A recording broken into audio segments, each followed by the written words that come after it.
100 naira ko. Estamba seko.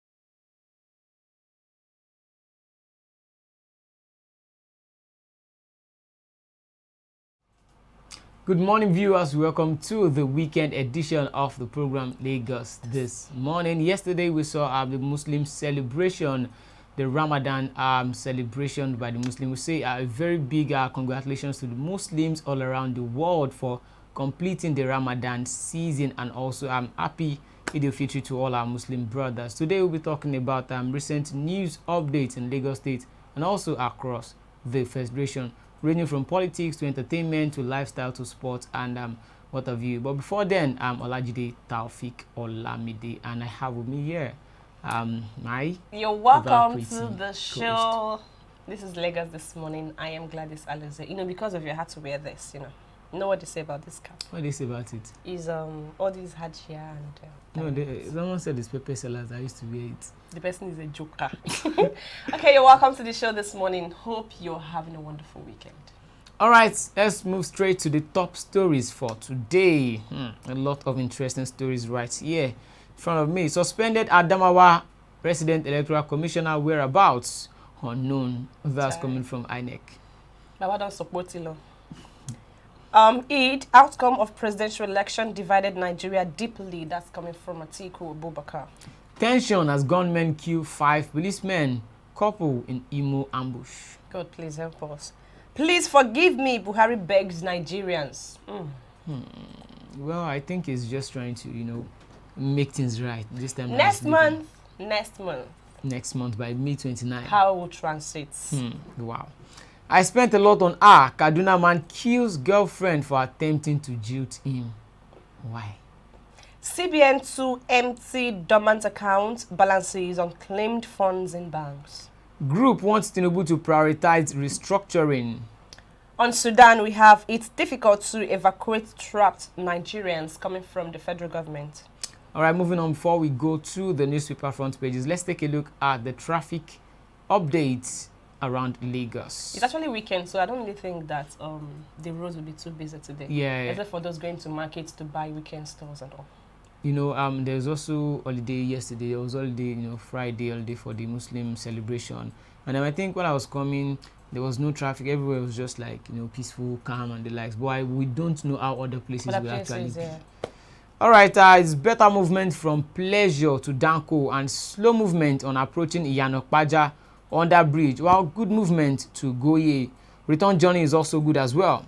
Alagba towards Iyanokpaja roundabout, Moshalashi Gate, Barua, U-turn and Okpeki in and out is also good.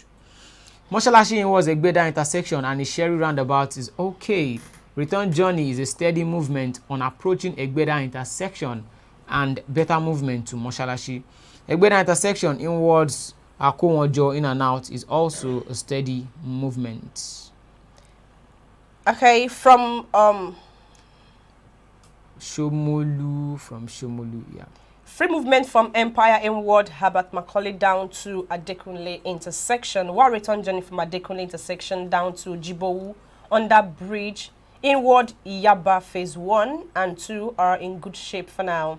Movement inward Oyibo is looking good down to Ido under bridge, while return journey from Ido to Bosen roundabout to Kanu Jeba bus stop inward Adekunle signal light is good to go out at the moment. All right, straight to Lekki Ekpe. There's free flow of traffic in and out of the axis.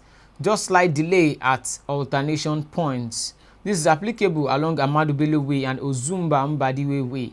No record of any impediment for now, while traffic officers are on ground controlling the situation. At Jasa Command, movement around Iyano Miron is a good movement for now. Inward Ekoro and its adjoining corridor is good, except inward Ile Epo. having potholes slowing down vehicular movement. Inwards Agbelekale is good but slow at its turning. Delayed by traffic light alternating vehicles as well. Movement inwards command is good but slow approaching command due to tricycle activities. Movement inwards dog center, gospel to Adefemi, church roundabout is okay. Movement inwards Oluwaga Amule down to Ayobo roundabout is moving fine.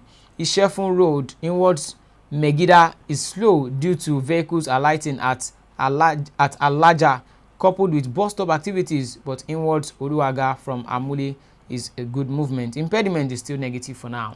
Looking at the airport road, we have traffic from NNPC inward Keno is good alongside is good aside alternation. Chivita connecting Lukman at Toba. Oh my goodness, interesting. Chivita connecting Lukman at Toba Jeon down to Swimming Pool Junction is a good movement. Olandia Way connecting Kolawole Shonibare down to Jesus House is appreciable aside traffic light alternating. Ajao Gate is good traffic. Ajao Gate is good traffic wise aside alternation by the junction. Isol away from Aye inwards Aswani Junction is also calm. Towards Asha Afari Ogun Junction is an appreciable movement aside alternation approaching the junction. Connecting 7 and 8 is a moving traffic occasioned by alternation by the junctions. Akpakun inwards airport is good, both inwards and outward journey. No record of breakdown right at the moment. Moving on to Iju Shaga traffic update. Olayiwola to railway level crossing is free. Slow movement towards Fagba intersection due to alternation and pothole at Fagba intersection. The outward journey is okay as well. Elliot and Ajuwon Road is still okay as well. Agbado Crossing Road is motorable. Return journey to Jongu is free. Inwards and outwards Fagba intersection from Jongu are in order. Jongu to Odejobi is free as a slow movement towards Pen Cinema underneath the bridge due to alternation. Pen Cinema underneath the bridge back to Fagba is also good to go. College Road stretch is still on the good side, inward and outward, no impediment cited for now. Alright, that's all we have for you on the traffic update for now. As soon as we get more, we would actually make you updated. Let's go straight to the newspaper front page for today. Interesting and beautiful stories on the front pages today. Daily Trusts. We have Daily Trust right in front of us. Yes, on the front page of the Daily Trust, we have Buhari begs Nigerians for forgiveness. He says, I will stay away from Abuja to avoid distracting Tinubu. Sultan urges politicians to accept tribunal's verdict. Governors can, others preach tolerance, love, unity. Heal post-election wounds. NASFAT urges president-elect. Moving on, Hollywood stars who pay child spouse support. And also 10th National Assembly leadership. Opposition can't usurp APC post. That's coming from the Senate President Lawan. Outgoing governors bequeath multi-billionaire liabilities to successors. Unpaid salaries, pensions in Benue, Niger, orders, uncompleted requests in Cross River, Plateau, debts in Ebonyi, Taraba, Sokoto as well. Okay, moving on. Sultan crisis, why we can't evacuate. Sudan crisis, why we can't evacuate Nigerian students for now. That's coming from federal government. On transportation, we have more challenges in FCT as Bello wins up. Moving on to the front page of the Punch. Census risks postponement over funding, logistic problems. More on pages 4 and 7 of Saturday Punch. Good Samaritan saved me from collapsed Lagos Stadium floodlight, coming from Para Powerlifter. Sudan internal war, why it is difficult to evacuate trapped Nigerians. Federal government says war makes flight impossible, begs for ceasefire. Student narrates near-death experience as over 1,700 appeal for evacuation. Abiyokuta morgue can't explain my father's corpse whereabouts. Coming from son. Oh. Lekki shanties where big men meet sex workers. That's actually very funny. Okay, moving on. I can't return to palace with only 6 wives. Coming from Queen Naomi. Sultan Khan Atiku governors preach love at Eid al-Fitr. Suspended Adamawa wreck ignored summons, location unknown. The man Jakpa. Well, we don't know how true that is. Moving on to the front page of Saturday Vanguard, right at the top left corner. This is a very interesting one. Divorce saga. Why is the world tumbling up for Hakimi? Did he act smart? Nigerians, it's up to you to answer. Okay. Hoodlums kill 5 policemen, a couple in Imo. Kaduna man kills girlfriend for jilting him. In Delta State, there's a question here that said, what's in the pipeline for Buhari? Partisan Rex Hot 2023 polls badly. INEC source. Defense Yakubu says he didn't appoint them. And also, INEC can't find Adamawa resident electoral commissioner, says it falls on police to declare him wanted. Buhari to Nigerians, thank you for tolerating me. Okay. Group wants Tinubu to prioritize restructuring. Moving on to the next, we have The Guardian. And right on the front page, we have, pardon me if I hurt you, Buhari begs Nigerians. Says, I can't wait to go home. Nothing will stop May 29 handover, President declares. Thanks Nigerians for tolerating him. Lawan rates administration high, says opposition, Nance members critical for stability. We are sad Nigerians still subjected to life of fear. Anguish coming from the PDP. Moving on, nationwide darkness looms as Gencos threaten to shut down power plants. That would be bad. Please. That would be really bad. Okay, on to the next we have human rights and bill restricting young doctors from practicing abroad. Okay, moving on to the next one, we have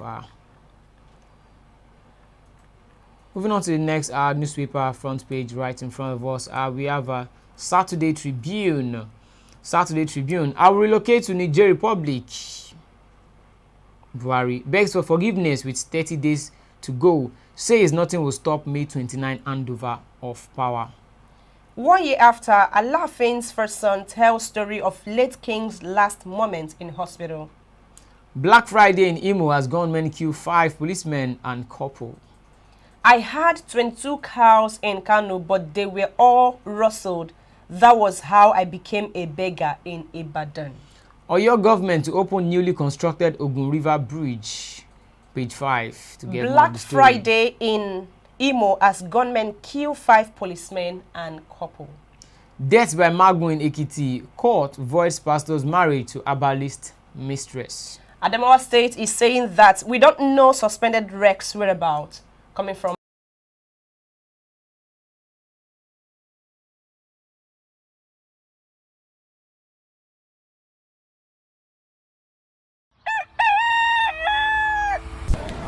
Nereko, Estambaseko.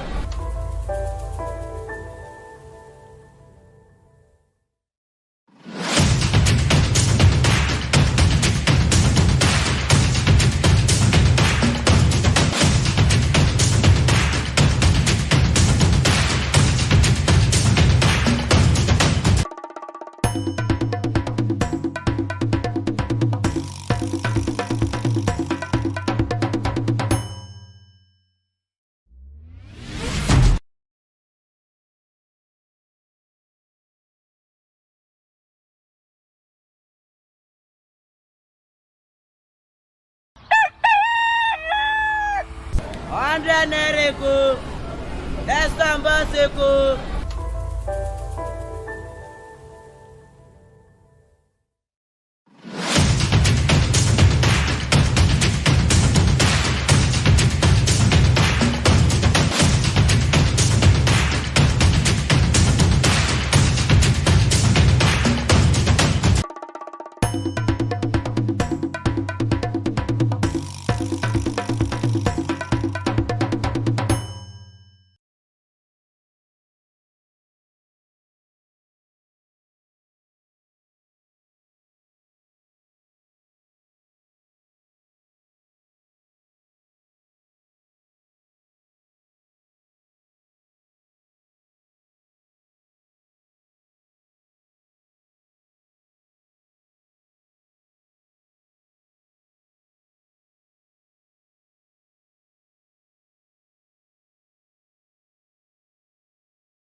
100 naira ko.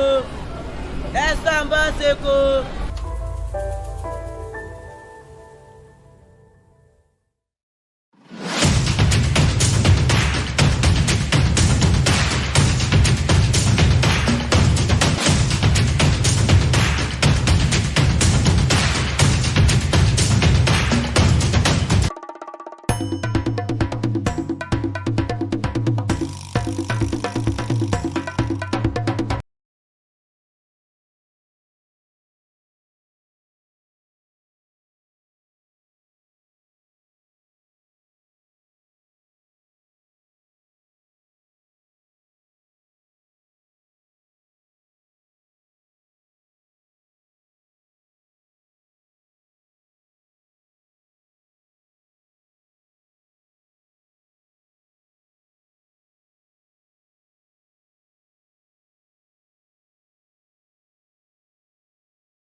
20. Court nullifies sections infringing on citizens' fundamental human rights.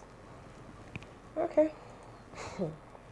Okay, that's all we have on the newspaper front pages. Let's go straight to the top story. Suspended Adamawa resident electoral commissioner whereabouts unknown. INEC. Well. Many people have actually seen that update as an excuse not to prosecute the man. Because if you can't prosecute that man alone, you have to prosecute both the DSS officials that were there with him, both I think the commissioner of police or something was there as well. A police officer was there with him and the DSS official too. That means if you are prosecuting him, and there would actually be, there's no way just only the security operative would have actually parleyed with this man to carry out this atrocity. There would be so many people behind the scene that would have actually made things up to actually do this thing. It's actually very funny that someone did committed an offense. Is up to 2 weeks now. Yeah. Was it last Saturday that was the election held last Saturday? Saturday, yeah. Okay, it's already a week. And then once this person did something wrong, you shouldn't wait till 4 days. Exactly. The next day he should report himself to the police, or you should have him arrested. So why waiting to this point when he can have the chance to run away or to even hide? I usually say that in this Nigeria bar, we play a lot. We joke too much. Things that we are supposed to actually handle and deal with decisively, we joke with them, and we don't deal with those things. So the man is nowhere to be found, and now you are coming to raise alarm for us to do what exactly? Because you are looking for him. Are you going to place a particular amount of money, like whoever finds will get this kind of money? I don't know honestly. But this man committed an offense. He was supposed to have been arrested before now, so he can explain why and who was involved and why he was able to do that. You get? And now leaving it until he now disappeared is causing eyebrow to be raised actually.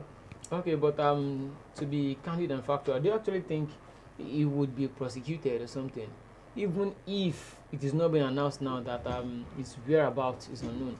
Because looking at the fact that he declared the ruling party as the winner, so how is the same system of government being governed by the ruling party going to prosecute this man who declared them as a winner in the election, even while the collation was ongoing?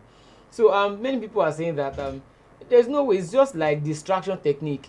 Like, okay, you want us to apprehend to prosecute this man, but he's nowhere to be found.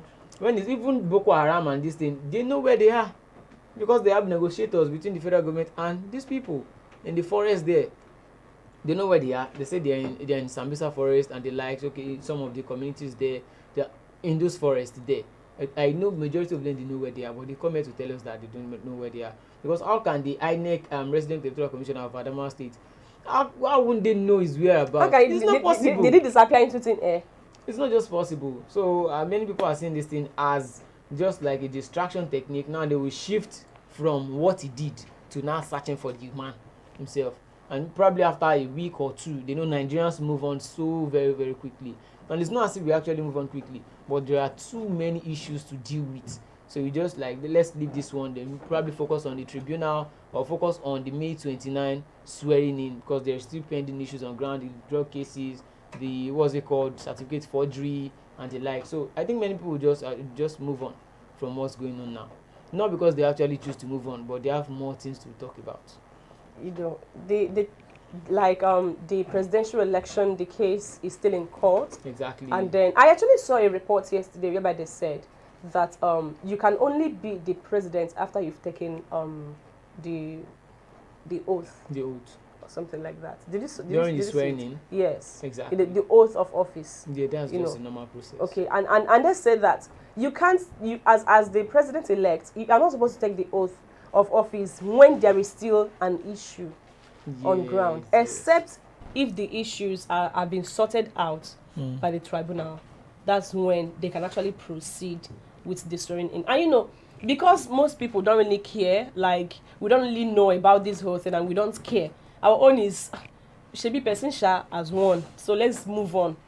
No matter who gets there, things anyhow it is, we will still strive as Nigerians. We survive in anything at all.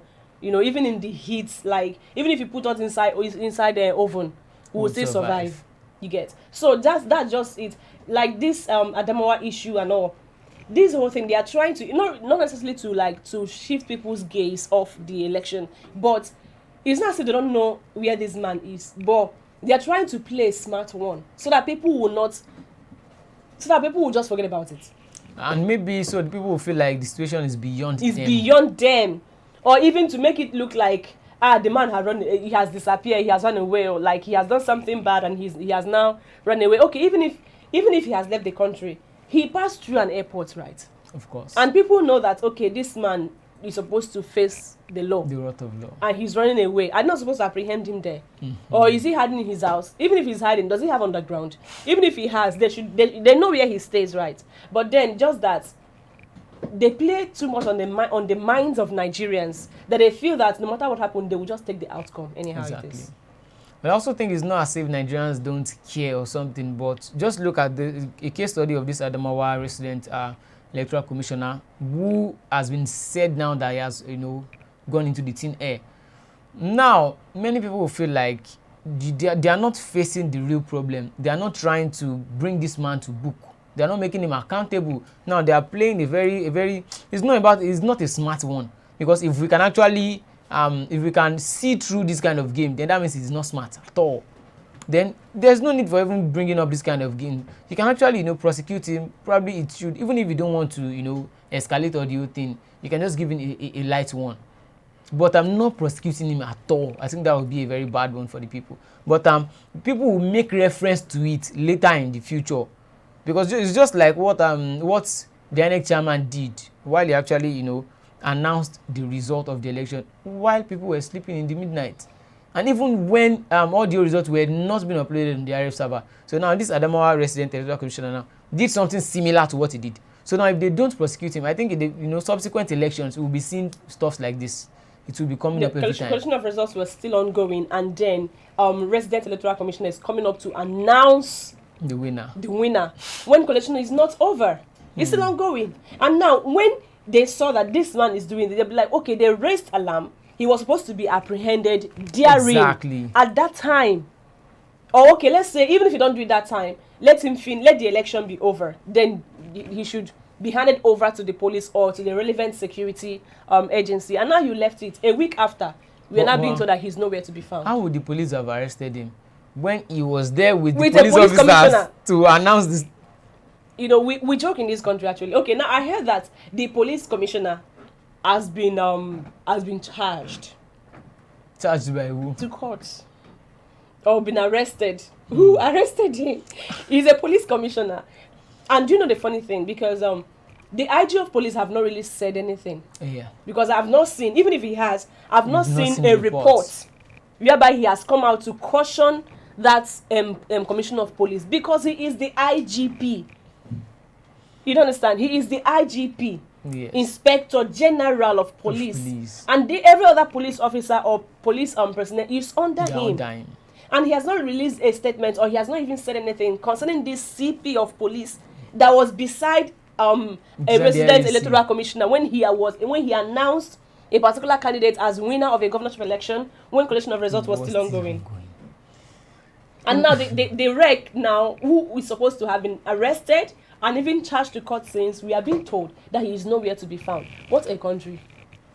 This is remarkable. Nigeria is great. Very, very incredible. So that would have been that they're supposed to have arrested at least a day after he made that silly mistake. Because that was a silly mistake. It was not a mistake. You can't announce a winner by mistake. There has to be someone somewhere behind the scene telling you that don't worry, do this thing, I'm behind you. Let's assume it's a mistake. You know, see, in Nigeria, anything can happen. You know, when rats or what was it, snake that swallowed them about 36 million naira. We were told, you know, you can say that maybe mistakenly announced and something like anything can happen. Now, let's say he mistakenly announced the woman as the winner when collection of results was, even though they said the election was rigged in favor of Inziri. You know, but Nigeria is blessed. Nigeria is blessed. You know, don't say another thing aside from that.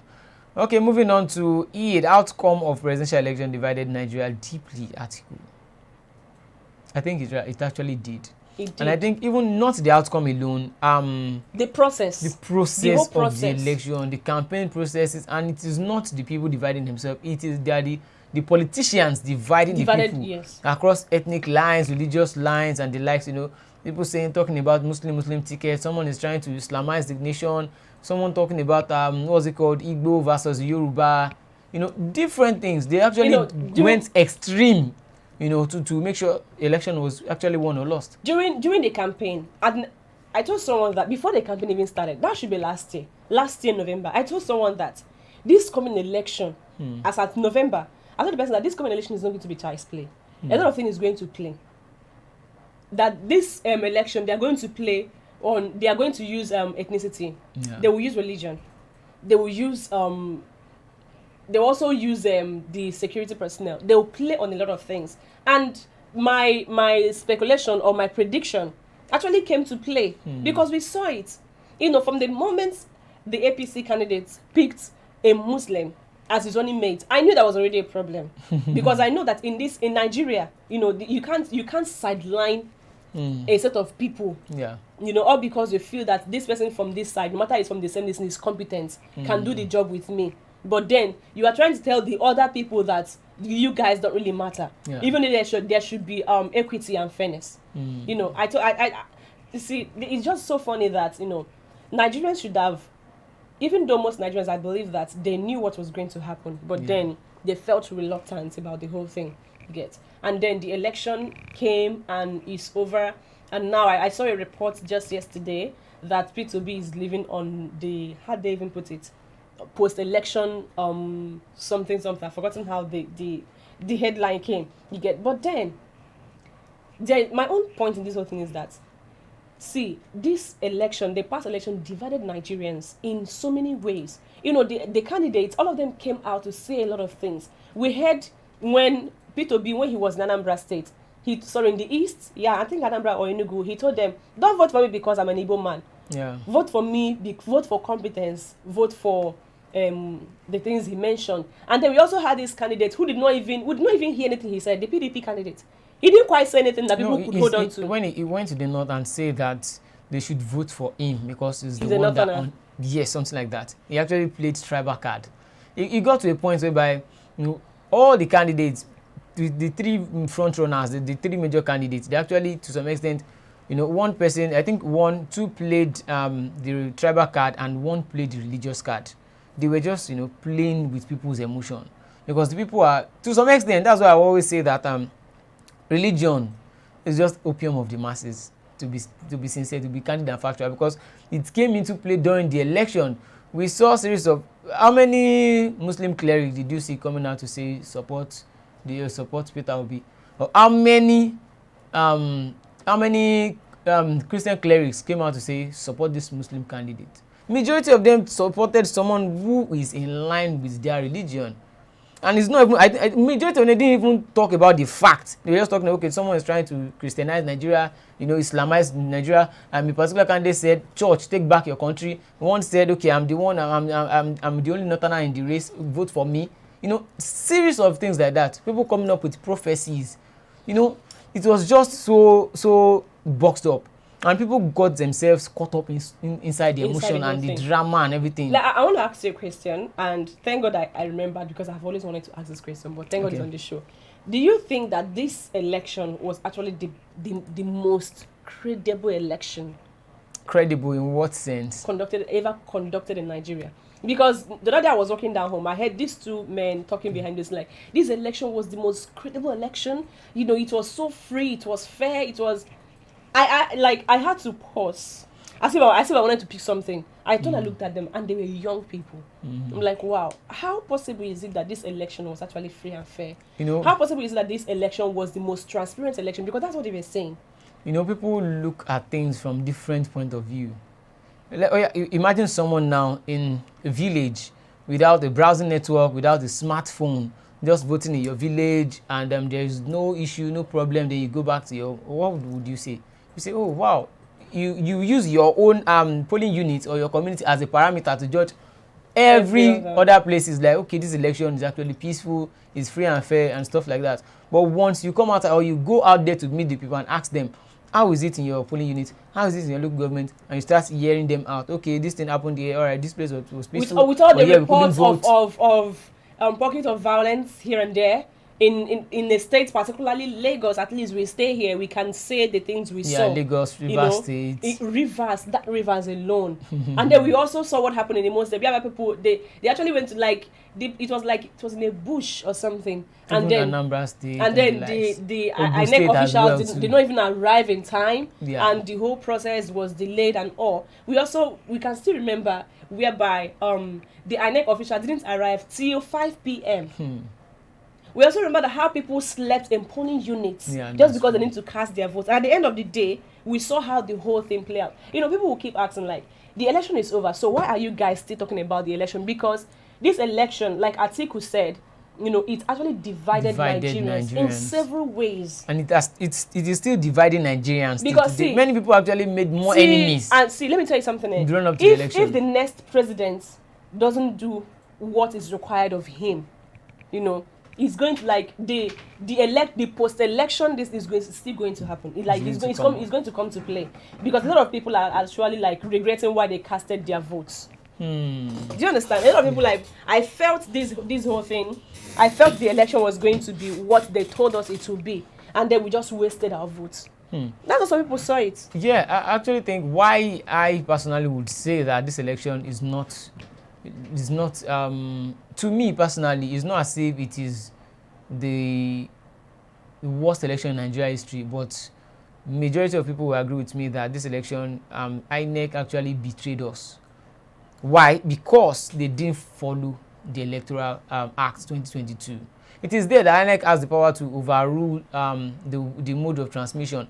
So if INEC has the power to overrule it, then why do we even have the Electoral Act at the first place? Why don't we just tell them to go and decide anything they want to do? I agree with it, because most people say that this election was not is the worst or was the worst, and I understand where they are speaking, the angle they are speaking it from, because why? The INEC commissioner came out to give us a lot of promises. Exactly. He said a lot of things. Even at Radiat Katem House, he said a lot of things that Nigerians were like, oh wow, this is going to be the best election. Nigerians believed in. For the first time, Nigerians believed without doubting. Yes. We doubt things a lot in this country, but for the first time, Nigerians believed. Almost all Nigerians, an average Nigerian, believed what the INEC was coming with. And for the fact that they had a machine, for the first time, we're going to conduct a presidential election with BVAS, with an electronic means. So it was very easy to believe the process. And actually, I think they gave us half information. They didn't tell the people that you would not be able to vote with the BVAS machine, that you're going to vote as you normally vote. People thought that you operate on the machine. Many people, that's what many people were thinking. So they gave us half-baked information. They didn't give people the full information, like the pros and the cons of this BVAS machine, because we saw a series of places where there were places whereby the machine was being bypassed. It was being bypassed. You know, till tomorrow, people still have enemies because of. And people had this the election. kind of notion that people had this stuff like this thinking, like what happened in Ekiti State and Osun State during the election, that immediately you vote, you start seeing it, you start uploading to the IRF server, Immediately and you start see seeing the results gradually, you start coming in, you then probably at the end of the day, evening time, or maybe 7, 8, we know the winner. So people actually envisage that kind of thing during the election, during the presidential election and the House of Assembly. Like, okay, we'll start voting like this. But this is what actually happened from my point of view. I think the two front runners, the two major political parties, they actually underestimated the third force. They were just like, okay, had it been there was no third force, I think and I believe that they would have left the results to be uploading directly to the IRF server, because it would have just been a 2-horse race, and the two parties, they actually know themselves very well. They know who would win and who would lose. But the third force actually unsettled, actually disrupted the plan. Exactly, like the third force disrupted the plan, like you said, and that was even if let's say Lagos State didn't experience much of the beavers, whatever. The typical example is what happened in River State, because the River State one was so clear. They didn't know that these people were coming with this kind of force, and then when they saw that the force was too much, they had to start doing what they did.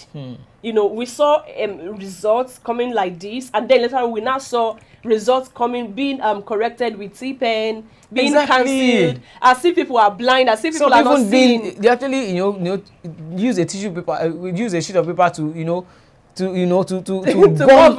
cover a particular result. Very funny, actually.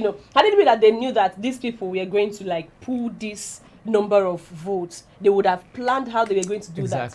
So they didn't see that coming. They underestimated the third force, and then the third force put them in a particular position that they didn't know how to come out of it, except to do what was so clear except to do what they needed to do. And it was so clear that they did what they wanted to do.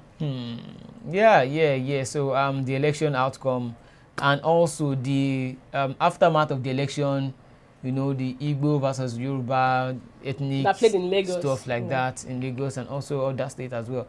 I think it made some people to leave Lagos State. Actually, some people left. Wow. Yes, for real. Some people left because I don't know if you can remember the market that was burnt down. Yeah. That was people's means of livelihood.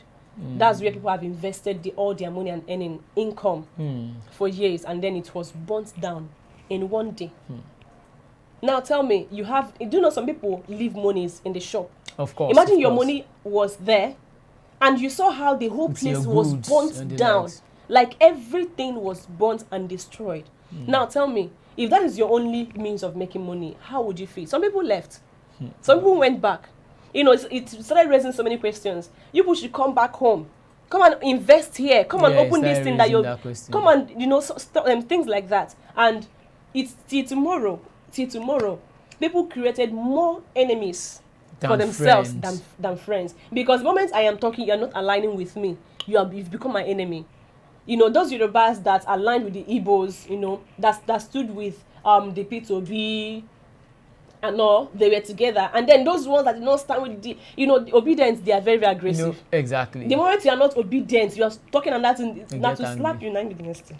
Yeah, and I also think to some extent, they would say the obedient, they were aggressive and the likes, but some people will still tell you that you can't beat a child and still dictate how the child would react. It's not possible, because I think majority of the aggrieved Nigerians were the obedient. Just like Dave Umahi said the other day that those that voted for Peter Obi, is not really as if they love him per se. They like him, but it's not as if they love the Labour Party, but they were just against this APC, the hardship that they felt, that they experienced during this tenure. They just want both the PDP and APC out of this. And the second thing, people became heartbroken after the principal of the APC came out to start making some comments. Not even like the things he was saying. Okay, I don't know if it was some jokes gaffes and the likes. Thank you. So that's where some people like, oh wow. I can't. Because of this, I can't. That means he's not being stable in his words and all. Yes, it made some of his tribesmen to say, okay, even if I would support my tribe, at least give me someone that, I will be able to defend in public. This person will be able to speak well and the likes. So I actually believe that the government, I just hope that before the swearing in, the results of the tribunal will actually come out and the winner in the court will be declared I believe the court will do the right thing. I just believe they will not allow themselves to be compromised.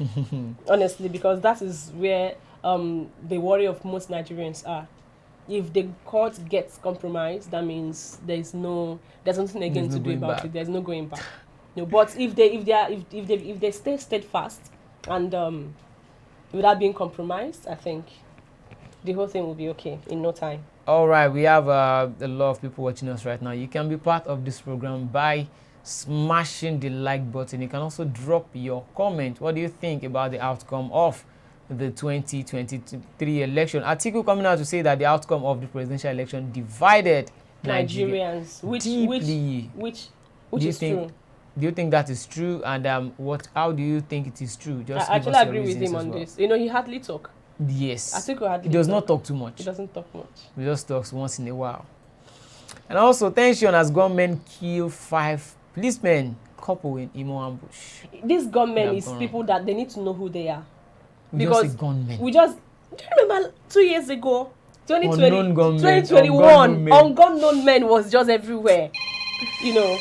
Oh wow, we have a caller. We have a caller. Good morning, Mr. Samson. Hey, good morning. Good morning. It's been a while. Yeah, it's been a while. Good morning. You're welcome to the show. All right. We would like to have your comment on the Adamawa resident electoral commissioner and his whereabouts. We are being told there's a report that he's missing. He's nowhere to be found. Well, we know that's the conspiracy. The corruption in this country is so deep-rooted, whereby one of them gets caught. It's like something like a crab in the bucket. They will tend to pull so many other people along with them. So if I fall, you fall along with me. Okay, so that guy, for the police people to come out and say they don't know his whereabouts, it's a blatant lie. That's just the truth there. So for this man to be caught, don't you know that he would actually open the secret? He's going to open the canker worms of secret of, so many people will go down with him. So better they just deny that they don't know where he is, they don't know his whereabouts. I don't know, did he grow wings and just flew away or he disappeared? Come on. Yeah, just, we are a bunch of comedians in this country, and it's so unfortunate. Yeah. It's so unfortunate. And also, the presidential candidate of PDP, Alhaji Atiku Abubakar, saying that the outcome of the presidential election divided Nigerians deeply. Listen, look at that man. That man was the first person that started this ethnic baiting. He went to the Ariwa, told them that he is a northerner, he understands their language, their needs, their wants, because he's from their past, and he also said, as a Muslim, who was the first person that started this ethnic baiting? Who was the first person that started this religious sentiment? Was it the same person? Yeah? Was it not the same person? Was he not the one trying to northernize PDP? Why do you think Wike is so much embittered with PDP today? Was it not because of Atiku's selfish interest? Him trying to nationalize, it doesn't make any sense for Atiku to just be quiet when he should have ordinarily asked Ayu to step down. Yeah. For a southern PDP chairman to emerge. When we are in discussions, let us always try to remember the elementary, what were the primary cause of their challenges. Ordinarily PDP should have beaten APC hands down. Do you know that APC does not have any influence in Southeast? Even if Peter Obi had never left PDP, APC does not have influence in Southeast. They don't have, because they don't have any more than 2 governors. And even those 2 governors, they moved from PDP to APC. Wasn't I think they were primarily APC candidates. Yeah. So PDP lost this election because of this exit of Peter Obi. And the Labour Party never had influence in the north. They never had influence. When I mean north, I mean core north. I'm not talking of the north that have, that have proxies to the southeast, like all those Benue. I'm not talking of those ones. I'm talking of the core north. So these things are just basic mathematics. If they want to go for a rerun, my brother, Tinubu will still win. APC will win. Look at the seats. Look at the House of Reps. Look at the governorship elections. Look at APC scoring votes again. Right? Look at APC being able to conquer PDP in Benue. I mean, that is that election. It translates everything to you unbiased. Like how on earth will APC be able to PDP? How manage? Despite the fact that PDP, but despite the number of massacre that was going on in Benue State, you can see that this man has never for once come out to say that governorship election was rigged. That's for Tom. Or Tom has never for one day said that governorship election was rigged. He dare not say it. Yeah. He dares not say it. And on top that have not paid salaries for 3 freaking years. Look at, I saw a video not quite long. Devumai installed CCTVs in major junctions in Ebu. A driver pushed a bike man. It was because of that CCTV they were able to track that bus driver. I don't know if you guys have seen that video. It was David Umahi, a APC governor, that did that. They were able to track that bus driver. Now, if terrorists want to enter Eboyin today, it will be easy for them to be able to trail them, how they came in and how they left, so that they will be able to set in, security infrastructures in those weak areas. Now, don't do one single CCTV in those weak areas. Yet he's going out there to be crying wolf. Okay? Fine, we know that Beavers. Now, let me go back to the election. We know that Beavers did not work 100% as we wanted because it was not sending results to the IRS in real time. But we must also ask ourselves, how deep is our, internet infrastructure? You know that there are some states, there are some local governments in Nigeria today that they don't even have 2G. That's true. There are some states in Nigeria today that they are still working with Leaf. They are still using Leaf to cover their plants. Places in Taraba, places in Yola. Yeah? So, it's a very complex task. But it is doable. It is doable. But then it's a very complex task. For the election being fair, my brother, if it wasn't because of the Beavers, nobody will have any platform to track any vote we get. If it wasn't for the Beavers, nobody will be able to measure any level of corruption. You won't even have any, any canvas. Like, okay, this is where we will be able to reconcile. You won't, because they will just supply 2 million votes from Kaduna One. Nothing will happen. All you do, is that not what they have been, is that not how they have been doing the election in the past years? Yes. Whereby Katsina will just give you 5 million votes. Kano will give you like 3 million votes. Port Harcourt will give you like, okay, what happened in this election? Beaver, go and bring the 3 million votes now. This guy said, Zulu, Borno was one of the last ones that came in. When Borno was about to be released, I was expecting nothing than 2 million votes. When they brought the vote, I saw the total vote accredited and total vote cast, everything was even not up to 1 million. I was like, APC got about 300,000 votes. I said, But not that I've always been giving 1.5. Where are the 1.5 million people? When Boko Haram was very, very tough, 2019, when Boko Haram was still tough, 2015, do you know how many votes was submitted from Borno? Now, those are what Givers has been able to do. Givers has been able to what? Take away all those ghost voters. But here we are, we as Nigerians, we just believe so much in turning around. We just believe that when they introduce it on day one, it will work perfectly well.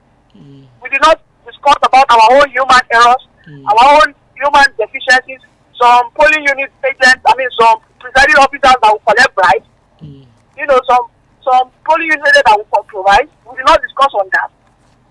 Come on, may God help us, man. Amen. Thank you so much, Mr. Sam. Okay. Thank you. Thank you so much, Mr. Samson. Okay, that was Mr. Samson. Let's take a look at the feedbacks we have here this morning. Ikechuku Ezenwa says, good morning, everyone. Good morning, Mr. Ikechuku. Don't mind the INEC people. This election didn't make sense to me. Like, as you guys said, they could have just appointed any person they like, not to come out to vote. It's so sad. Okay, Malaki also says, COVID-19, no food. Lekki massacre, cashless chain, now obedient, shameless. Boko Haram, no school, no education. Which way, Nigeria? Better wake up before it is too late. All of you will be Islamized. Oh. Love, oh no, you're welcome. She said, also, thank you. I like clear truth. They forgot Ushman Danfodio. Fulani don't wipe out Hausa. Yoruba, he remain. I trust Rivers. Oh God.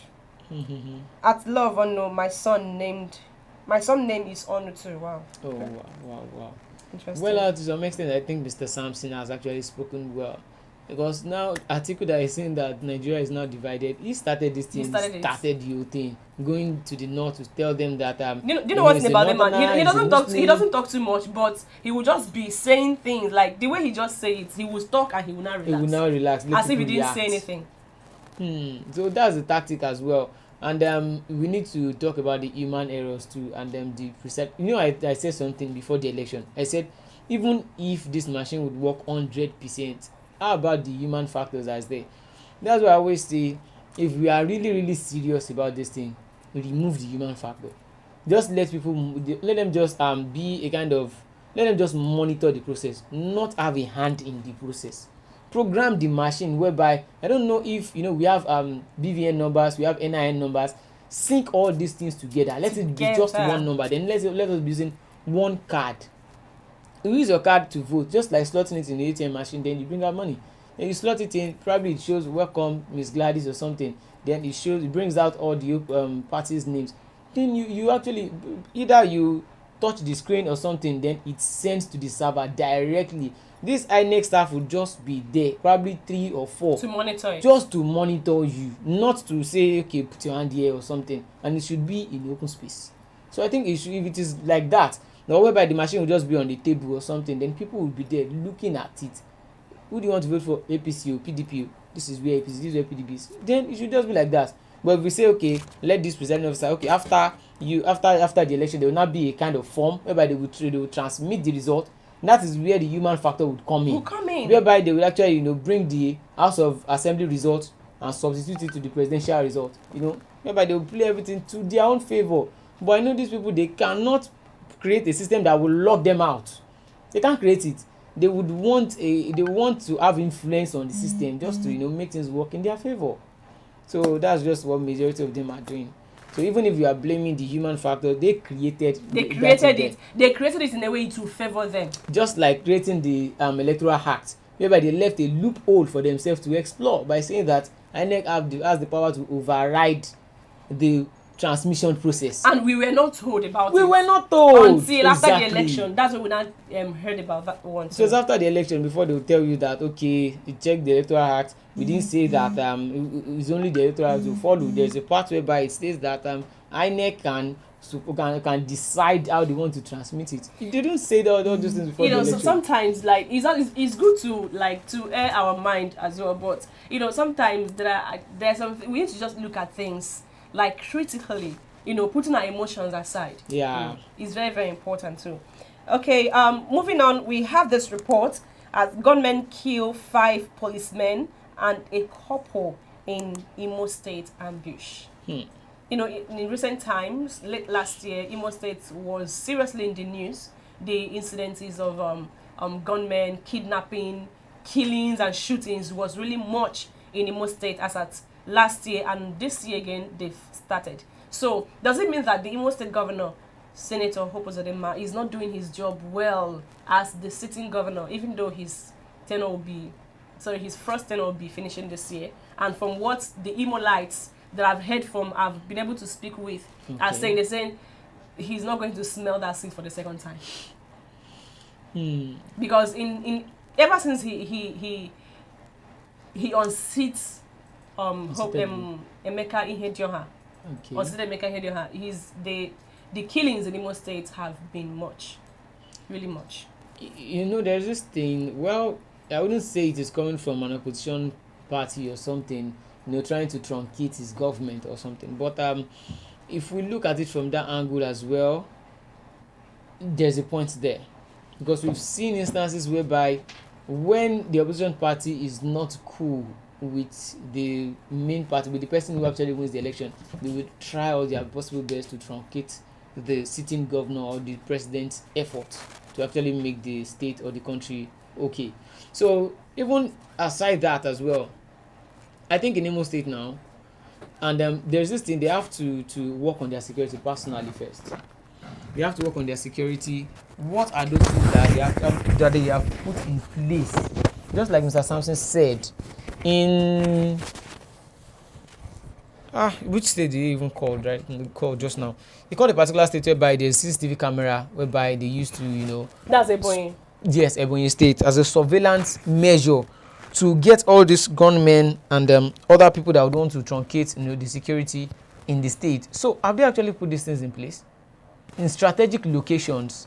If there are places whereby you can't just send anybody there, like the police officers, they're also humans. They have wives and children at home. We don't want to lose any of them. And they wouldn't want to lose their family. We don't want to lose them. They don't want to lose their family as well. So if they actually place it by installing security surveillance cameras just in some strategic positions, they'll be able to track these people. Or even if they don't track them, they would know, okay, this is how it happened. This is the route that they came from. Probably they came in a bus. If you can get the plate number or something and just track them. For David Umahi to do that, that means it's actually doable in every state. Exactly. You know, just that most times these our governors, they just do things the way it best suits them. You know, the way they like it. You know.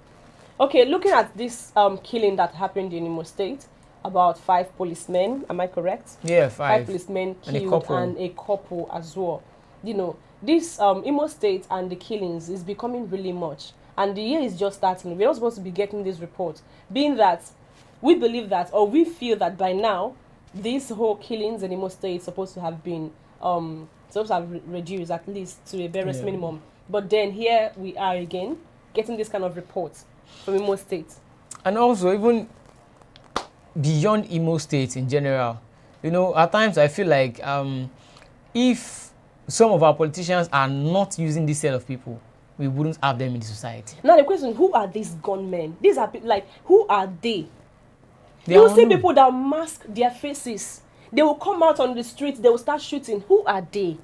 Are they being politically motivated? Are they working for the politicians? Or are they working for the sitting governors or the governments? You understand? I feel that, because you can't tell me that these people, they can actually, you can track them, where they are coming from. Who are they working for exactly? Because how can someone wake up in the morning and just decide to carry a gun and start and kill people if you are not being sent? Someone must have sent you to do this or do that. There has to be something motivating them. There must be something. There must be something. And it's something that the state government or the security agencies are supposed to wade into and deal with this, because it's become, like, if you think of traveling home now, you'll be, first of all, the insecurity. That's the first thing that comes to your mind. Who are these gunmen? Who is sending them? Like, where are they coming out from? You just hear they've killed this, they did this, they burnt this. You remember last year and 2 years ago last year, they were burning INEC offices, they were burning police stations, and who are they? We don't still know. Well, a particular person actually said something that if in a state or a particular place or a particular country, a set of people committing crime, or, you know, a terrorist group or a terror group per se commit something, heinous crimes, you know, taking people's lives, and it lasts more than 24 to 48 hours, know that there are some people in top places that are benefiting from those things. If they are not benefiting from it, they would have actually, trampled upon it. They would have stopped it. There's no way the state doesn't have power to do and undo. You know the power of the sitting governor. Exactly. They say go and ground this place. They would actually You go know, there Imo and State just ground was it. actually one of the most peaceful states in the southeast. Not until these whole things. Like it pains me for a state like Imo. You know, you may not understand. I'm from the southeast, and then let's say you want to travel, and then you hear something like this killed. How many is Igbo land? Like how many are we? It's just 5 states. And then you keep getting this kind of report. People are even scared to even come out of their houses. They are scared of going home. They're scared, yeah. You know, but it's just too much. And I see a comment here. Someone said, if Ndimo want to be free from Uzodinma, they should vote out APC by not giving them any vote. I don't know if it is about APC. To me, it's not about any political party. It's about individuals. It's about individuals. It's about, because David Omahi of Ebonyi State is an APC governor. But yet he's doing very well. And I don't think there's any governor that would want to emerge and not perform. Even regardless of any party who he is coming from, he would want to get to that seat of power and make a difference. Except you got there through dubious means, though. There's nobody who would want to actually go to a state now, become a governor. Then after you leave, they say bad things about you. Even if they don't, there is no way everyone. Even if you start giving people food every day and you start fixing all the roads, there will still be some people that have personal hatred for you or your political party. But to some extent, you won't want to leave that seat of power. Then they will say, okay, look back at your time. You actually did more negative than the positive ones. I don't think so. But they would actually try to fix things. Though there are some people, in holding positions that they have gotten their hands, into some kind of shady things, whereby by the time these repercussions start coming in, they won't be able to talk. Because, along the line, there are some hands that have actually, touched other hands, whereby you're not supposed to do. We've actually done it, and you have no choice. In the southeast, I think that should be 2 years ago, before the arrest of Nnamdi Kanu. A lot of things played down. We saw reports, series of reports here and there. When the ESN came out, I don't know if you can remember, the Eastern Security Network. Yes. When Nnamdi Kanu came up with the Eastern Security Network, some set of governors in the southeast came out and formed another security outfit they called the Ebubago. And then questions were like, okay, if there is ESN, why Ebubago? Then I heard people say that the ESN is for the indigenous people of Biafra, is for Nnamdi Kanu, and then these governors, the Ebubago is for the states, is the state security outfit. But it's these two. So they distance themselves from the ESN. From the ESN, yes, because they felt that the ESN that they are IPOB, they are the ones orchestrating these whole killings and all that, and then the Ebubago being there, the ESN being there, these two people actually created a lot of tension in the southeast, because sometimes you hear so person killed, this killed. Okay, who killed? Is it ESN? Abi the Ebubago? That was when the unknown gunman issue became very, very much in the southeast. But I heard that the Ebubago is no more there. How they say it though? They've gone into the thin air. All right, let's take a look at some of the comments. Looking at the comments here, we have Sonny Prosper. You're welcome to the show. Okay, Love One who says his name is Peter Onoha. Okay, it's fine. Sonny Prosper say, good morning, my beautiful people. Good morning. Make Buhari they play first. Buhari should go and apologize to Benue people. I pity for my people. I jealous Oyibo children. Example is Germany. Gladys, you don't lose your hair. What can I do? I've lost it. The Nigerian matter no killers. If Ndimo, okay, I think I've read that before. Yeah. Also said, I really want my black Nigeria lady, but I am very afraid, even to my village. First, I don't know who is Fulani's child. Second, their fathers and co hype against my fresh. Good morning to us all. Coming from Push Mom. Thank you so much. Sonny Prosper, wake up. So you still believe in voting in the zoo? Now wow for you. Hope Uzodinma is the problem of Imo State. Though, like, he wouldn't be the first person to say. A lot of people have always said that's ever since the man became the governor of Imo State, a lot of things. But you know the funny thing? That man was not even, he didn't even came second, neither did he came third. So how did they win the election? He was actually, I think, the 4th or 5th. It was in the court. They just unseated the governor, Emeka Ihedioha, and then Hope Uzodinma now became the governor of Imo State. I think from number 4 at the 5th to the governor. Well, I actually think the people in Imo State, they know what to do. By the time election time comes, they actually know what to do. If someone is not working, I'm always against politicians who are not doing what they're supposed to be doing. Even if you are doing it and it is not enough, that is when people can actually, okay, you've been working, but you need to intensify. But if you're not doing anything at all, then they have to show you the way out. Also, Buhari telling the people to forgive him. He's saying that if I've hurt you people in any means, okay, we have a call. Hello, good morning. Yeah, good morning, Ms. Gladys and Ms. Olamide. Good morning. Please, what's your name? Mr. Odeze Chima. Oh. Mr. Odeze Chima. Yes, this is me. Okay, you now know his voice. Know his voice, don't worry. Copy that. I'll do mine tomorrow. Don't worry, Gladys, you need to be flogged because Olamide recognized me immediately, but you know. I'm so sorry about that, sir. But you don't know the voice of your brother. I'm really sorry about that. You're welcome to the show, sir. No problem. Yeah, thank you and good morning. Hope you guys had a wonderful night. Yes, It's we fine, did. thank you, sir.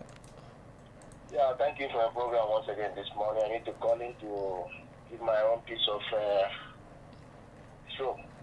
Yes, sir. Well, like I always say, Nigeria as a country, we have bad politicians, bad, greedy, and criminal politicians, scattered all over from the east, from the west, from the north, and from the south. Unfortunately, our problem is not only in the hands of our politicians. We need to hold some citizens accountable for their stupidity. When the citizens are the instruments or the machines used to make the exercises of their politicians in every world, in every country. Over here in Europe, when the citizens see things that are not going in the right way, how it's supposed to be, you see them going on protest, mass protest. Without protest, they will crumble the economy of the country, holding it to ransom for some days or weeks, and you see the government retracting their steps. Yeah. Unfortunately, in Nigeria, these politicians, they have succeeded in using some ignorant and hungry citizens to achieve their aim, to achieve their criminality. This is in a situation whereby a politician will steal millions, and you go out in the street and maybe find some 2 or 3 people who are ready to work their beat, and give them about some cash for them to go and start messing around. You see them coming out in public and supporting evil. Ignorantly, indirectly, they don't know that the society or what they are supporting today, we definitely have a way of coming after them tomorrow. If not through their children, it will be through their relations. This knee of a guy, like I always say, Adamawa, I think you can hear my voice loud and clear. Yes, we can hear Yes, your sir. voice. Yes.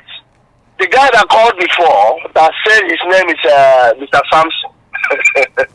Like I am now, if I change my name tomorrow and say my name is Mr. Okongwo, and I come on air and start talking, you definitely will know that this is my voice. Yes. Are you getting me? You cannot change. You cannot change cheap nature. Yes. Mr. Nee, who comes always on your line, we go to in a few minutes from now, maybe he's following up to Christians online. I can see.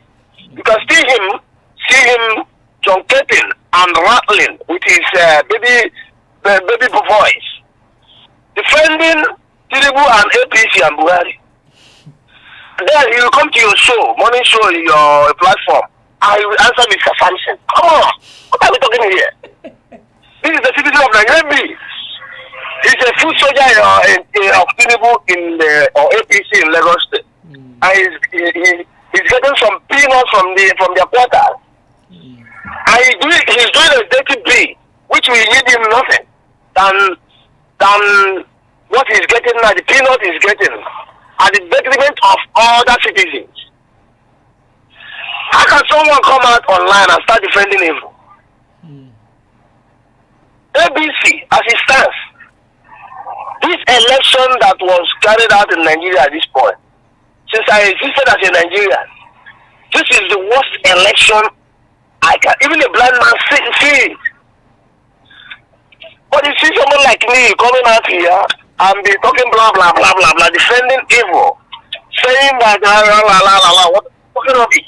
No, he's saying that Tinubu won election. If you are telling me that, let me tell you the truth. If Tinubu emerge as the president of Nigeria with a free and fair election, honestly, though I'm not a supporter of Tinubu, I will be the first person to come out and congratulate him because that's the will of the people. That is what is called democracy. You can't win all the time. But when somebody emerges as the president of a country through a bias or through irregularity, and you call it election, and somebody with his brains will come out and start defending such thing, that person needs to be taken to Yaba left. He needs his brains to be checked. Now, tell me how Tinubu won this election. He was talking about PDP and the Labour Party. They are divided. That's why Tinubu emerged. Even at that, now in the INEC, the Rivers State election has been adjudged by some quarters that it was won by Mr. Peter Obi of the Labour Party. What was uploaded in the IREM of the portal of the INEC was a total different result from what the INEC announced to Nigerians as election, as the real election result. Now, going by this, the margin that Tinubu used in this, the margin that the choice that Tinubu used in beating in winning this election against the Labour Party and the PDP, I think it's 2 million votes, if I'm not mistaken.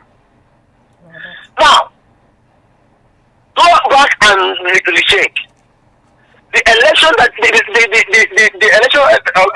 election results that used to emanate from the River State is more than 2 million. And I hope, and I'm convinced, I can swear with my life that nobody in the River State voted for Tinubu. Nobody. I cannot see any Rivers person with his licenses voting for APC or Tinubu. On what basis? APC has no ground in the River State. APC has never been a party in the River State.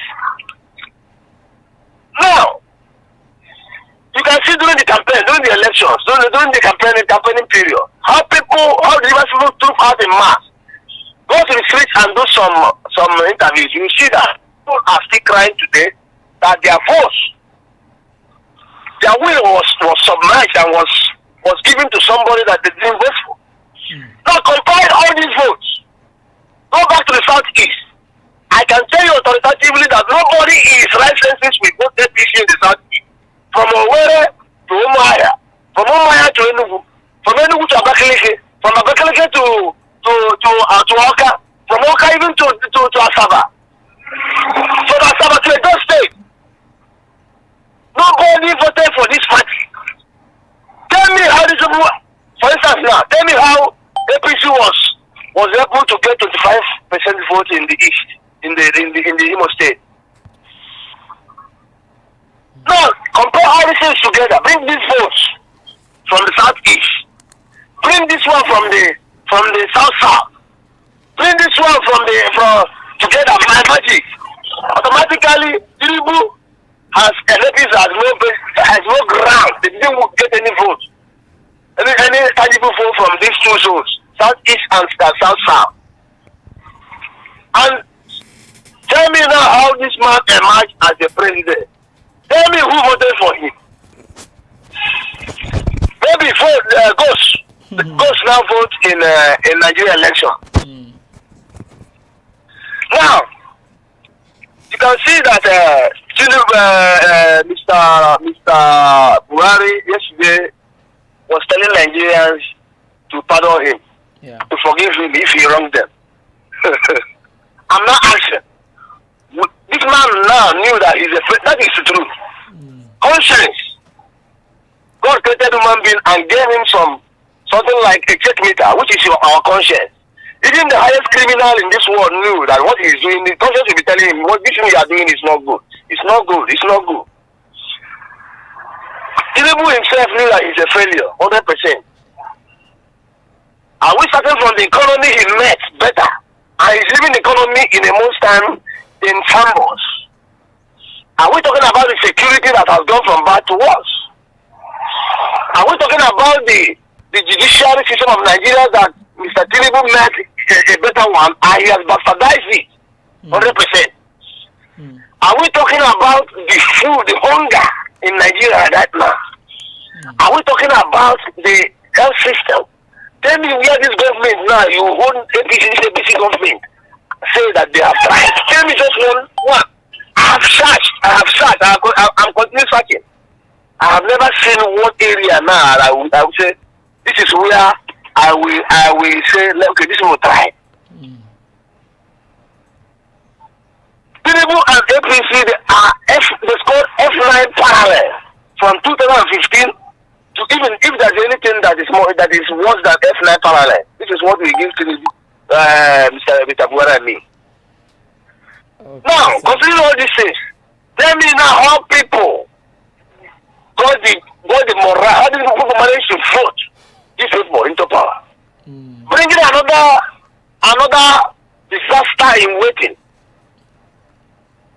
I went online. I checked online, a newspaper online. I saw, I think in the Tribune or so, one newspaper here now. People, this deadline. People, Buhari was saying that he will look. If Nigerians will stop him after he leave office, he will relocate to Nigeria Republic. Yes, that's true. Now, my brothers and sisters, as you are hearing my voice, Mr. Nnamdi Kanu has been lamenting this for more than 8 years, saying that Mr. Buhari is not from Nigeria. Buhari is not from Nigeria. Buhari, this man now that they call Buhari, which I didn't believe then. Saying, how can this man say that this man is not from Nigeria? Is from Buhari? But considering what is playing out now, this man has built a train track from Nigeria to Niger Republic. He has been supporting the Niger Republic in many areas of logistics and even financial support. Whereby people are dying in Nigeria, there's no money, people are dying of hunger. In Igbo land, there's another proverb that says, someone whose house is on fire doesn't chase rat. You first remove what is in your hand, in your eye, before removing something that is in another person's eye. Nobody can never have a problem in Nigeria. Millions of problems. He will not go to the Czech Republic to go and start alleviating their own problems. Come on. That means this man has something in common with this Niger Republic that is hiding from us. That is the truth. All right, sir. Thank you. Now, going by let me finish this a minute more, please. All right, sir. This Adamawa wreck issue. Now, the whole country, they are telling us now that the Adamawa returning officer is nowhere to be found. Hey, Nigeria. No, how can you tell me that this man, INEC is coming out to tell us that this man, they cannot find him? That simply means that this man acted he didn't act alone. He has some powers that they are backing him. Before this man can come out and have the courage to do this kind of thing, that means somebody was backing him, somebody was giving him courage. And now they are telling, that means INEC was involved. They are not trying to share this man because if this man happens to go to court, he will open up and many heads he will commit many people. This is the country we find ourselves. I can remember last year that the NBDC chairman of I think it's the officer, when he was being questioned by the House of Reps or Senate, how we had money or something of that nature. The man fainted, and they carried him away. Okay, today I'm talking with you. That case I've been looking for where that case is. That case has been buried. Nobody's talking about it again. This is a case that involves billions of naira. Oh God, have mercy on Nigerians. Nigerians are you people are into problem, but unknown to many people, they thought maybe they are someone like me, aka Samson. He will come here and start making a lesson up because he's getting something from this APC government. The society we are building today will always have a way of getting back at us tomorrow. Yeah. God bless you, Mr. Olamide and Miss Gladys. Right. You have a lovely Saturday. Thank you so much, Mr. Odeze Chima. So we much, appreciate the comments this morning. Thank you. God bless you. Okay. All right, that was Mr. Odeze Chima. We had Mr. Damian Osas calling a few minutes ago. Please, you can try calling back. We'll be waiting for your contribution on the program this morning. You know, a lot of people have a lot of things to say concerning this Adamawa wreck, and of course, Buhari's comments that he's going to leave, he's going to relocate to another country. We have Mr. Damian Osas on the phone. Yeah, hello. How you guys doing? Yeah, We are we're fine. Good morning and happy weekend. Man, Mr. Chima is talking a lot, man. You should have just cut off whatever he's trying to talk and just upgraded it to like this stuff. Well, he's a cool dude though. Yeah. So from what you guys are saying, I saw the video about Buhari apologizing to Nigerians yesterday. Yeah. And this is one of the things we're used to people who, you know, the criminals, people who did us wrong, apologizing, and we're just letting it go because we want bygone to be bygone. And that's one of the reasons why we're actually here. You know, you can't commit a crime in most Western world and tell the police, I beg no verse, or tell the person, please, I'm sorry. They take you to court. Like easy, like there's nothing like, if you do a crime, if you do anything, be ready to pay for it. That's how the world works. But it doesn't work like that in Nigeria. And I don't know how long to actually, you know, push this narrative, but the sooner we can actually get a good judicial system that works and people who do the crime pay for it, no matter what it is, Nigeria will probably start becoming a better place. And if we want to forgive Buhari, yeah, forgive him. But I guess if you're not at the receiving end of being a victim of this whole 8 years regime, I guess you just let it go. But we'll still keep having a deteriorating Nigeria if we keep doing this stuff. And for the court case about the whole PDP APC and the May 29 presidential personnel being slaughtered in, I guess most Nigerians are just waiting for whatever the court says, and after then we'll see what happens. But to be honest, if we just let all this, you know, corruption keep eating us up, we'll keep getting worse. It's just as easy as that. And if the court doesn't go the right way, which hopefully it does, if it doesn't go the right way this time, trust me, there's a massive number of humans, like Nigerians, like, you know, expatriates who are going to leave Nigeria for greener pastures. That's all I got to say. Happy weekend, guys. Thank you so much, Mr. Sam. All right. That was Mr. Osas. Please, you can as well call in. We have Malaki Ozo. We have Pushmom. Please, there's a number there you can call us on Yeah, I with. think Pushmom has really been on this program for a very long time. Pushmom, you can call in. Please, you can call in. We want to know what you have to say on this issue. The President of the Federal Republic of Nigeria, Major General Muhammadu Buhari, retired, said he's going to relocate to Niger Republic after his tenure. I know is actually causing a lot of reactions right now, because being that some people say this man, they said that this Buhari is not the Buhari that was elected into the Nigeria presidency, and then this same Buhari that is there now saying he's going to go or relocate to Niger Republic. So is he from Niger? I thought we were told that the Buhari, our president, is from Katsina State. So why are you going to Niger? Well, he didn't actually say that I am going to go to Niger. He said he's But going to relocate. He said Niger is just about 8 kilometers or less than to his own place. That means, if you're actually, reading meaning to that, that means Niger is not far from me. I can easily move to Niger. And then from the report we have now that there's actually a link between Nigeria and Niger now, probably a train track or something linking Nigeria and Niger together. I always say something like, I think which was constructed by Nigeria. exactly. I always say something like, if we have a government that actually wants Nigeria to work, major cities have to be connected by we need to connect it by rail. Major cities, let's just say, okay, we have our, what's it called, our containers. We want to move containers to other states. It does not necessarily need to be on the road. That's why we have bad roads, whereby you actually, you've built a road that is meant to be plied by all these normal vehicles and buses. Then you put a heavy duty truck on that road. It will take a shorter period of time for that road to start cracking up or something. But if you have them on the rail track, connect the states together. By the time you want to send something, probably from Lagos here down to Sokoto or something, it will get there that same day on that rail track.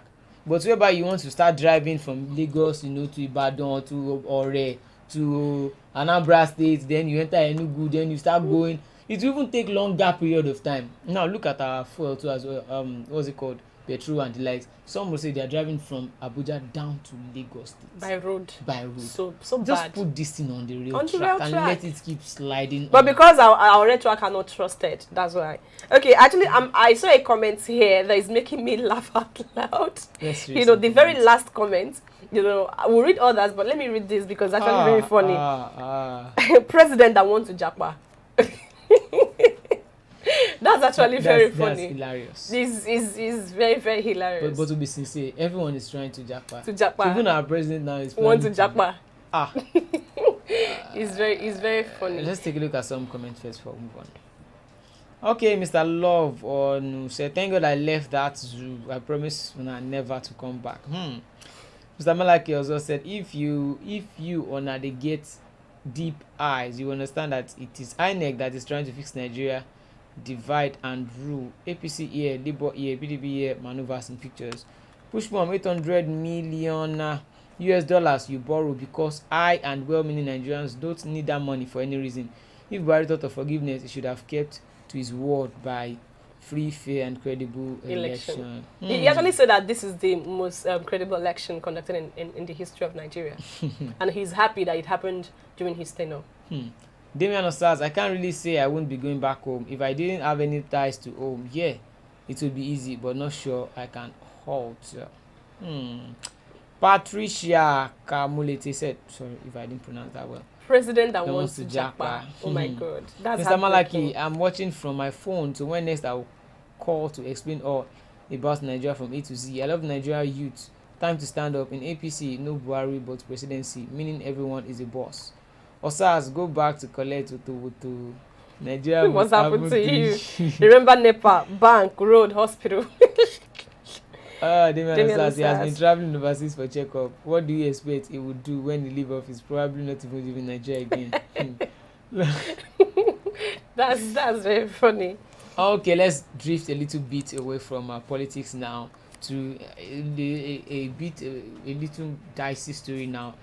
I spent a lot on Kaduna man kills girlfriend for attempting to dupe him. Wahala everywhere. And that story is just, that was going up when and down. when Portable said wahala, we didn't know that this is what he saw. Because how can you take someone else's life because the person choose not, or the person has fallen out of love? Huh? I should be asking you because you're a man. Because I'm a man. It was your fellow man it was a fellow man that killed her because he spent too much on her. And then she says no. She says no. Wait, at the first place, there's no way. Okay, there are some ladies that are very, very tricky.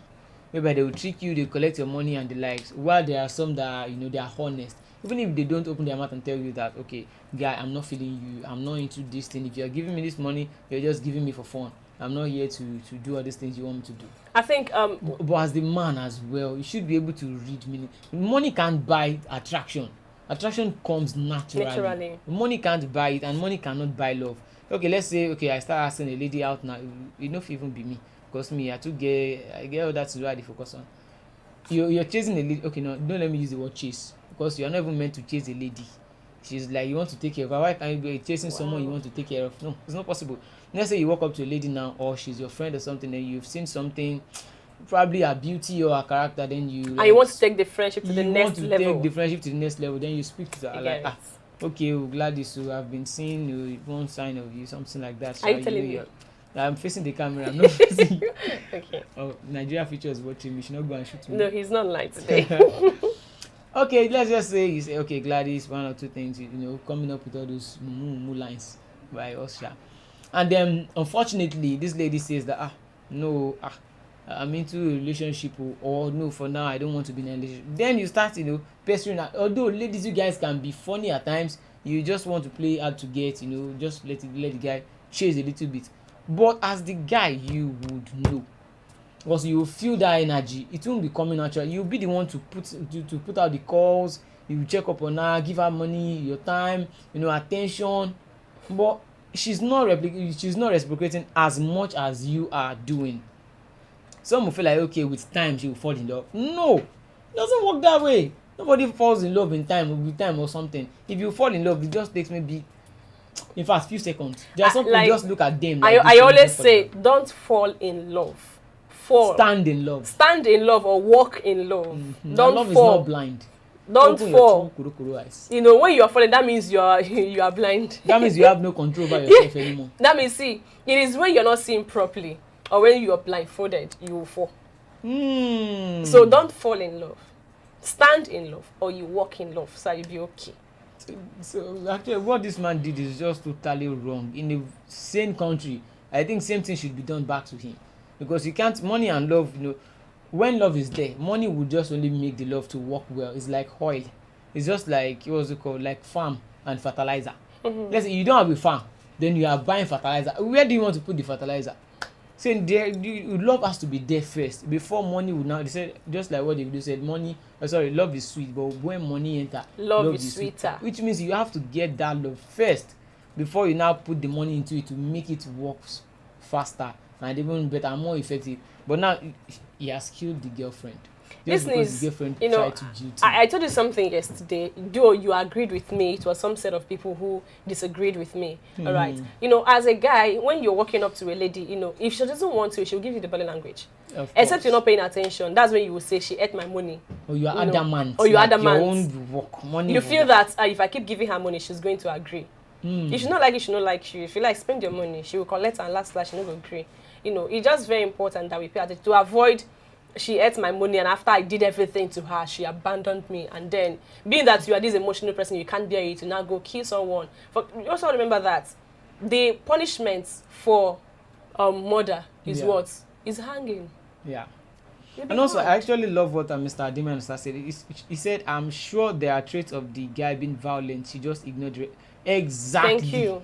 You also, this David Osaza's point always. You will surely be seeing the trait there that this guy is violent. Why would you be dating someone? Actually, what I saw a video yesterday where the lady was narrating her ordeal in a toxic relationship. I felt too angry. Like, why would you, as a human being, be dating someone that is very violent like this to the point that do you know some girls are gullible actually? See, she said she was in love. How can you be in love with someone that's slapping you? I heard a girl say something. If your boyfriend don't beat you once in a while, he doesn't love you. Walk away from him. You know, many are insane, but only few are roaming. I'm like, that's social media, damn, you can't just believe, you can't take everything you see on social media, because some people, I don't know, probably they think from their enemies. I don't know. You know, this lady actually said that, okay, she got pregnant for the guy and the likes, and she wants to actually go to the guy's house to surprise him that, okay, I'm pregnant for you, and the likes, let's know what we'll do about it. Then she met someone else in the house. And for the fact that she didn't want any drama or stuff, she just went outside and started pressing her phone. The next thing, the guy came outside, called her in. After the other lady left, he has disrespected her by bringing another lady. That's the first scene, or first what's it called, crime. The lady didn't say anything.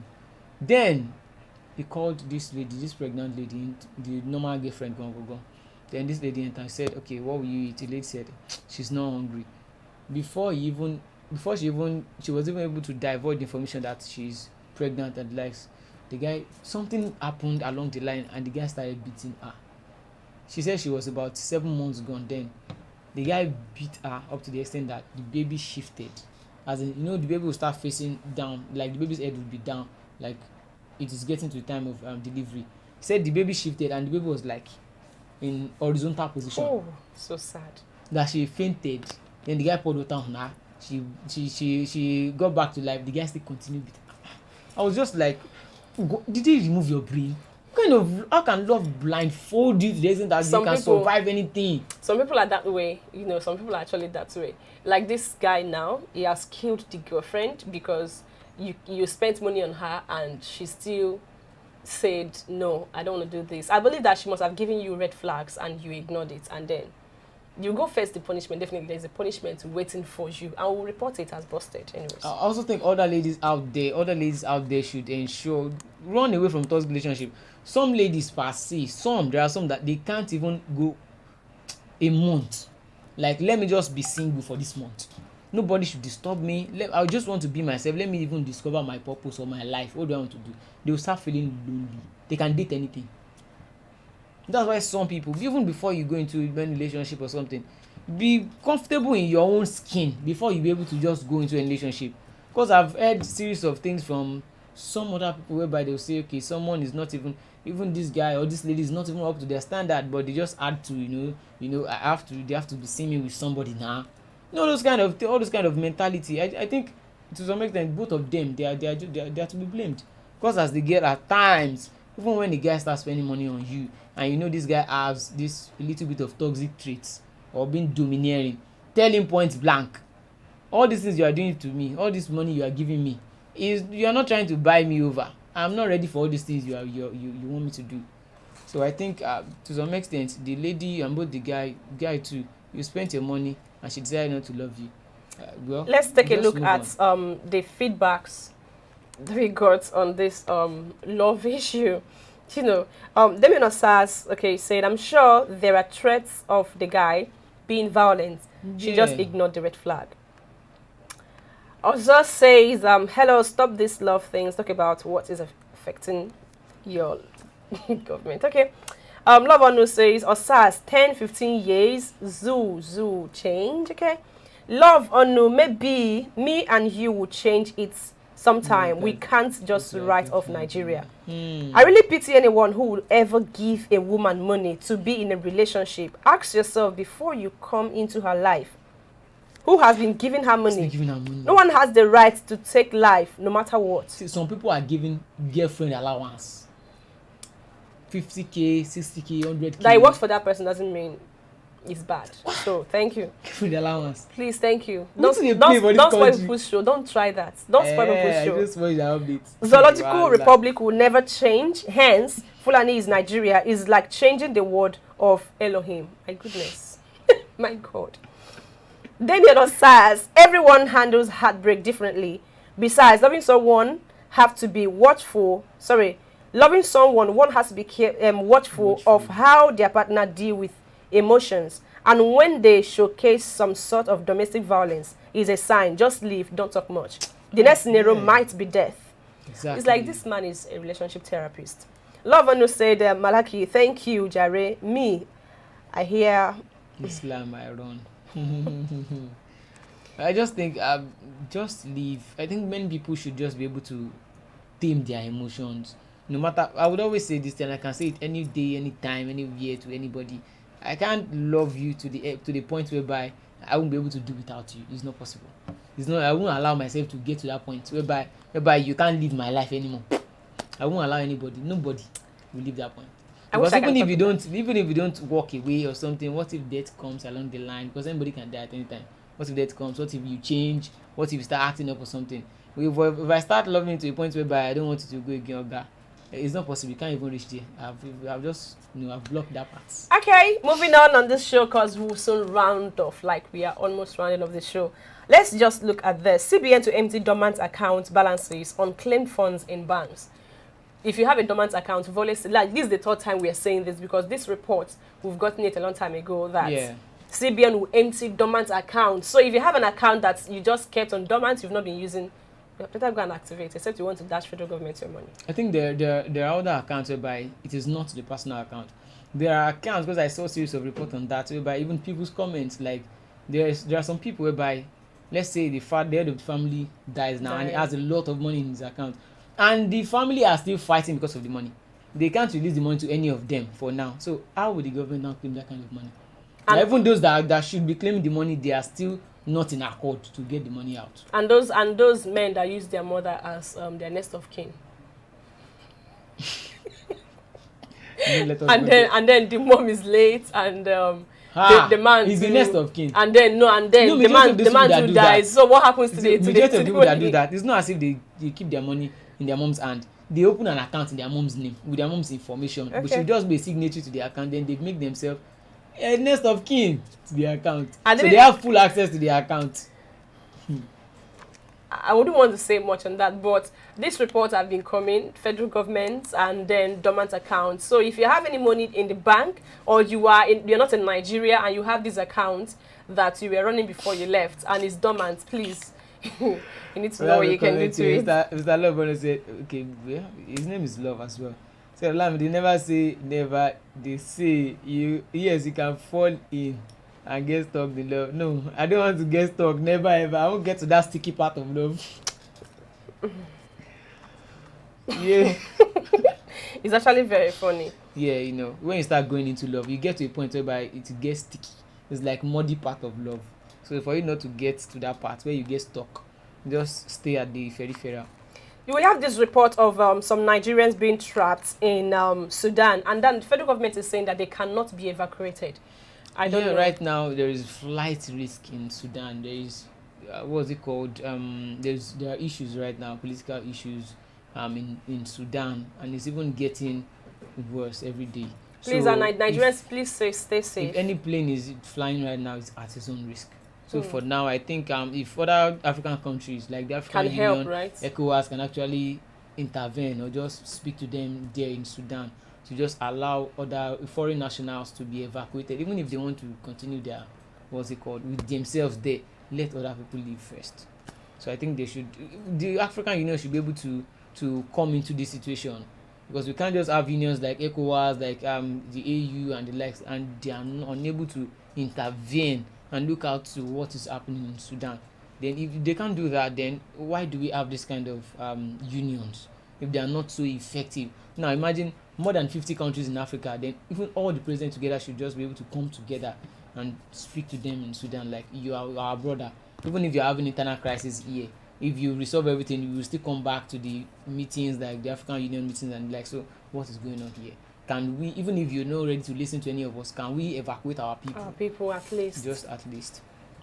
Okay, that is it on that. And then groups are telling the president-elect that he should focus more on restructuring once he becomes the president of Nigeria. And I think with this, we'll come to the end of the program this morning. Yeah, we've come to the end of the program this morning. I am Olajide Taufik Olamide. Till we see you again on Monday for another exciting edition of the program Lagos This Morning. We'll say a very big thank you to everyone who joined us on the program. Mr. Damian Osas, Mr. Udeze Chima, Mr. Samson. A few days ago, we were talking about Mr. Damian Osas. Yes, actually, and he came online today, and he actually called in. He even tried to call in twice while Mr. Udeze Chima was on the line. And also Push Mom. I'm looking forward to a day where Push Mom will call in. He did not want to call in. I don't know why, but we are looking forward to that dish. Let's take a look at this comment. He said, I really value humanity and not love. Federal government should check their mental health, because I know of a woman who died and the son is next of kin and not of age. Must they take people's money? Only God can forgive you. Honestly speaking, it's actually very funny. Like, how would the federal government take people's money? I didn't know the one that's supposed to be giving people money. Is Nigeria that poor now that they are not looking for people to extort from? But come on now, we are a rich country. You know, I understand that we've borrowed too much from other countries, but no be like this, we will pay them now, Abby. All right, thank you so much for being part of the show this morning. We want to thank everyone that participated. Okay, Tony Akaba, thank you so much for dropping a comment. Mr. Udeze Chima, Damian Osas, Sonny Prosper, and Love Ono We also have Malaki Ozo, Push Mom, who again? Noye, and every other person want to say big thank you so much. So wait for us. Don't go away. We have other reports that be coming in. Yeah. And of course, you can as well join Christian on Bystanders at Newsstand this morning. So we'll see you on Monday for another program, for another edition of the program Lagos this morning. Do have a lovely weekend ahead. Bye for now. Bye for now. 100 naira eko, 10 bus eko.